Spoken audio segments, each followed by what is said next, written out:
In the history of the Stickwar universe, we have faced armies, we have faced giants, and we have faced unimaginable destruction. But Griffon the Great is something entirely different. A being whose existence predates civilization itself, whose scale rivals the final boss, and whose mind is sharper than any human strategist.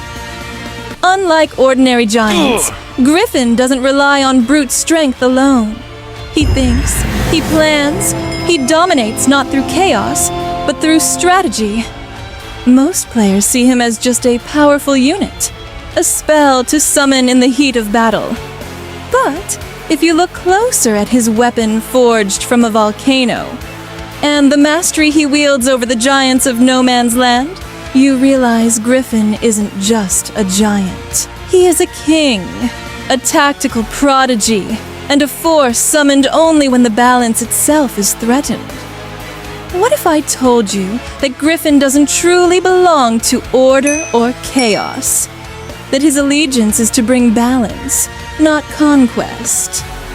Today, we are going to decode his origins, analyze his strategic genius, and reveal why Griffon the Great is not just the ultimate giant, but the ultimate genius of war.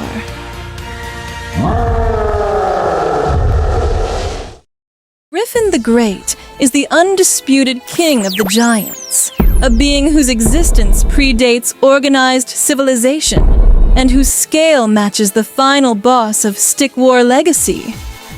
Unlike ordinary giants, who rely on brute strength and instinct, Griffon was born with a strategic mind, able to understand terrain, timing, and resource exploitation.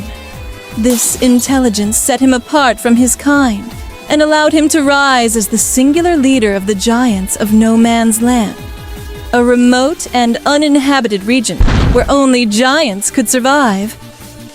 No Man's Land is defined by extreme environmental conditions, volcanic activity, unstable ground, and elemental hazards that would make it uninhabitable for humans or standard units. And it is precisely this isolation that forged the giants into the raw, resilient creatures they are.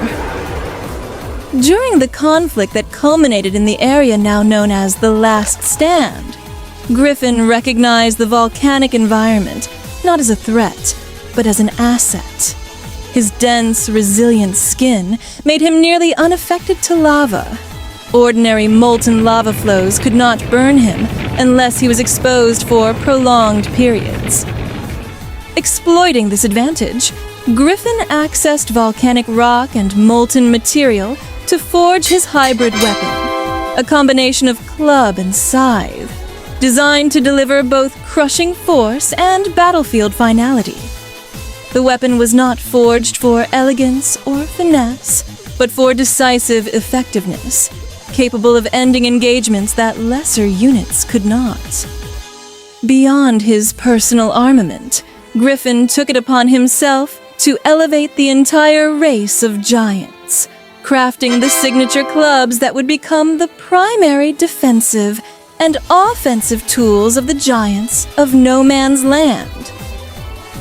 By arming his kind as he had armed himself, Griffon ensured that his leadership was not only strategic, but also practical, transforming isolated brutes into a disciplined, well-equipped force, capable of responding to threats with unity and lethal damage. Simultaneously, Griffon created his battle mask, forged directly for combat. The hinged design allows the mask to be secured firmly before engagement, locking into place to shield his face from heavy impacts and close-range strikes during prolonged fights. This also explains why both Griffon and the final boss are among the only giants who wear masks at all. Their sheer size, nearly 3 times that of a normal giant, places them in a different class of combat entirely. At that scale, the face becomes a constant target for concentrated fire, debris, and coordinated attacks. The mask is therefore becomes a necessity for combat. At the same time, the mask visually distinguishes them from other giants, marking them as apex entities whose presence alone shakes the ground. Through intelligence, resilience, and forged equipment, Griffon united the giants of No Man's Land. Despite his power, he did not rule through constant intervention. He understood that unchecked power destroys stability. The giants of No Man's Land were strong enough to wage war that they can't win against other kingdoms. But Griffon knew that such actions would only lead to ruin. Other powers would unite against them. The land would be devastated, and the giants would lose their identity as a sovereign race. To prevent this, Griffon chose restraint. He remained within No Man's Land and allowed the outside world to fight its own wars without giant control. This restraint explains why Griffon did not act when the Order Empire crossed No Man's Land and killed the giants who interfered with their advance. Those giants acted without his command, breaking the boundary he'd established. Intervening would have justified greater escalation and drawn the giants into wars that could threaten their survival. Griffon allowed the Order's advance to continue because he does not live for short-term emotions. Rather, he lives with long-term planning. The Order's passage did not endanger No Man's Land, only those giants who ignored his rule. Griffon's restraint also defined how the giants understood authority and obedience. Unlike lesser rulers who relied on constant command, Griffon imposed a clear hierarchy rooted in consequence. Giants were not free to act on instinct or personal aggression. Any action taken beyond No Man's Land or against foreign forces required his implicit approval. Those who ignored this structure and interfered with outside conflicts were not defended, even if they fell to invading armies. Through this, Griffon reinforced a brutal but stable order. Survival was earned through discipline, not strength alone. His rule conditioned the giants to wait, endure, and act only when necessity demanded it. Because of this, Griffon exists outside of the recorded history. He is not known for conquest, but for absence and leadership. If it weren't for his leadership, the giants would have already been wiped out. His authority is rarely seen, but never questioned. Griffon does not seek to rule the world.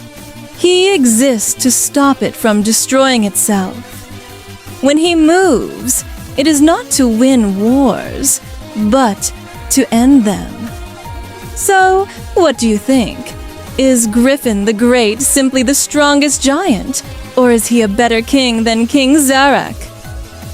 If you enjoyed this deep dive into the legend of Griffon, crush that like button. It tells the algorithm we need more lore videos. Don't forget to subscribe so you don't miss the next theory. And until next time, let no force shake your rule.